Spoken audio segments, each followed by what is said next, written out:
Ինչպես եք վերաբերվում եկեղեցու դեմ սկսած արշավին իշխանությունների կողմից։ Ես եկեղեցուն հարգում եմ,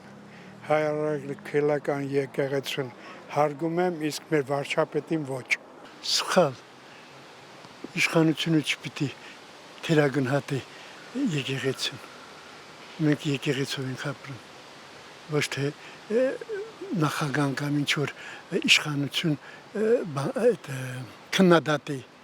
Հիմա էլ ասում է երեխա ունի սրբազանին։ Սխալ է։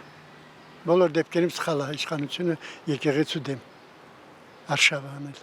Չեմ կարող, ես վիրավորանք չեմ լսել, բան չեմ արել, ես ընդհանրապես վիրավորանք չեմ սիրում։ Կլինի եկեղեցու հասցեին, կլինի կառավարության հասցեին։ Ես սիրում եմ մարդկային հարաբերություններ։ Դա եմ ընդունում։ Բնականաբար վատ։ Շատ վատ։